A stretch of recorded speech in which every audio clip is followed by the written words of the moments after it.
So in today's video, I want to talk about how parents can cope after an autism diagnosis and the 5 best tips for an autism mom.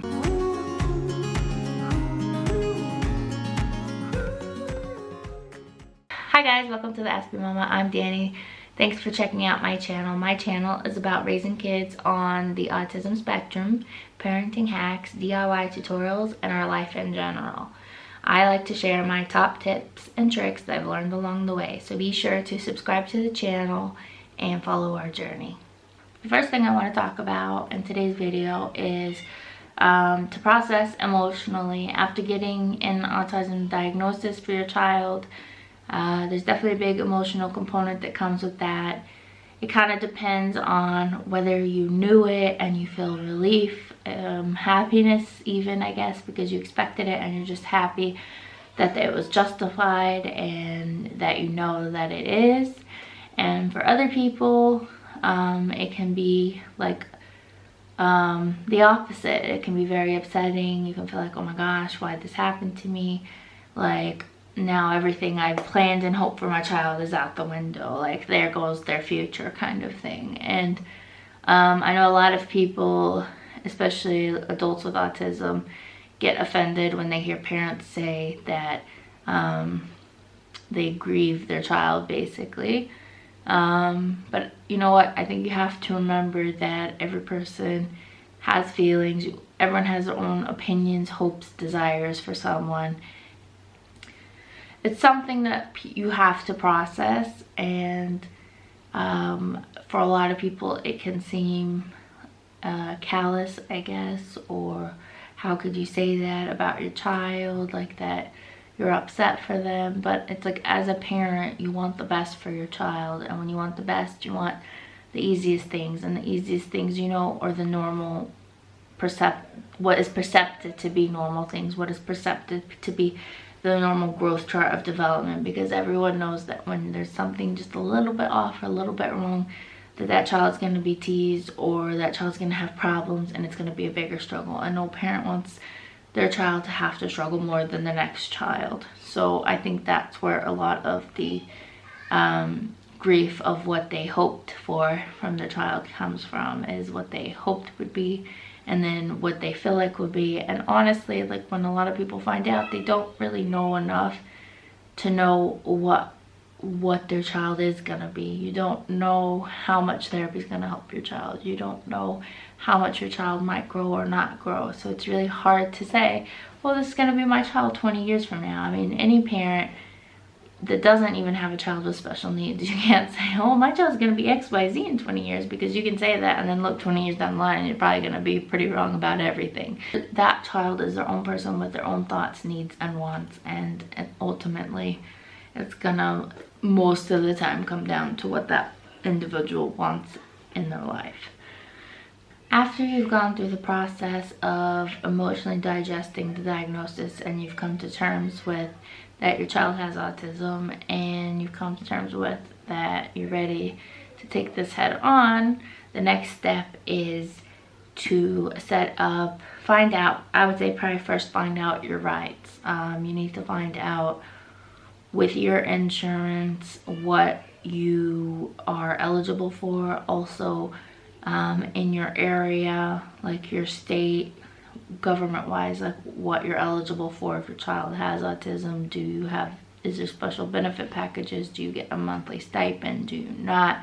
Do you get a certain amount of hours of therapy from school? Like, what are you supposed to receive? Because knowledge is power, and a lot of places will not know what you're guaranteed. And it's always good to know your rights, because I guarantee you, whether it comes to work, like for me, for example, when I was working, I found out my workers' rights, and I had special rights to extra hours off to take off for my kids, because I had kids with special needs. I just had to have the government letter, show it to work, and then now automatically I was eligible for double the amount of off time hours that most people are for sick time for my kids and stuff. And I got full pay from like the first hour, versus like where with some of those things you get half pay or whatever. So that's why I'm saying it's very important to know your rights.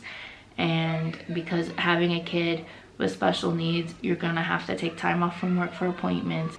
you need to know your rights. And then in terms of your own insurance provider, you need to find out what your insurance provider will cover, how much they will cover, how much you have to pay out of pocket, how much you'll get back, because you're gonna need to know all of these things. It's important. You definitely need therapy. You're gonna need therapy. Therapy is really the key to making progress, so that is a very important component of it as well. And then also generally there is like organizations and stuff that are citywide, statewide, countrywide. So really you just kind of have to Google and see what's available in your area, but there's always organizations that can sometimes help you with some of this information because they'll know what is available locally. Next is you need to consider the needs for placement of your child. The next thing that you're going to have to think about is whether your child's in preschool, grade school, or even older. You're going to have to think about where's the best place that you want them to be. Where's going to give them...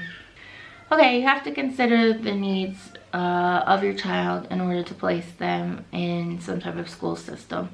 Whether they're already in grade school or preschool, once you have a diagnosis, you're going to want to find the best environment for them, the most supportive environment, and where you can get, I guess, like the most bang for your buck. You know, like for me personally, it was best for me to put them into a school where they got all their therapies and everything included in one place, because it saved me time and money. But it also gave it to them all in one place, and it was just better for them overall. So it was really like a win-win situation, but that's not always possible in every situation. So that's why it's important to investigate what educational opportunities there are for your child. If there is special daycares or special schools in your area that can take and handle the needs of your child and give them the environment that they need to succeed. You definitely want a loving, supportive environment. You don't want a rigid environment. You want someone who's flexible, but also has routine and consistency, so reliability. All these things are things to consider. My next thing would be number 4 is going to be for you as a mom. You're going to need to try to consider in there somewhere self-care for yourself. Maybe getting a babysitter so you can go get errands done or do something for yourself for an hour. Even doing therapy. Emotionally, it takes a toll on you after a while. Just the stress and anxiety of dealing with meltdowns and dealing with stressful situations and everything. You have to have your own coping mechanisms, and it's not always like natural. It's not the type of things that you just learn on your own. It's something special that you need to learn the tools to cope with. And that's why I really recommend to anyone who's new to being a special needs mom or a kid, or a mom with a kid with learning disabilities, that you're definitely going to want to get therapy of some sort, because it just helps you have more tools in your toolbox to help them. And you have to have your cup full if you want to help them, because if your cup is empty, you don't have anything to give to them. So it's really important to take care of yourself as well as them. And then my last thing is community. I mean, community is key. Without community, you don't have support. You don't have where to go, what to do. It's really important to be involved in either a Facebook group, a local organization, something. You know, if you have like a YouTube person that you follow, you know, just something that gives you the strength and the determination, and gives you a little pickup when you need one. Also, like, just family. For me, you know, my family helped me a lot in the beginning. My mom helped me. Just being able to get a hug from your mom or from family, or go hang out with friends and just chill for a little bit, even if it's for 5 minutes on the phone, you know, just something to kind of take a load off and feel like yourself again. Because even in parenting with regular kids, you can lose yourself. So when you parent kids that have higher emotional needs and need more time from you and more energy, you definitely have to have downtime and be able to recharge. And you also need people and places that can understand that and help support you, and also help give you guidance in what you need going forward. So those are my 5 top tips for an autism mom that's new to being an autism mom. And also for someone who's just received a diagnosis, I think these are good first steps and things to think about. So I want to hear from you guys. If you've been through this journey already, what are your 5 tips for starting out? If you have any suggestions different than me, be sure to leave them in the comments below. Don't forget to give this video a thumbs up and subscribe to my channel for more videos like this. I hope to see you guys next time. Bye.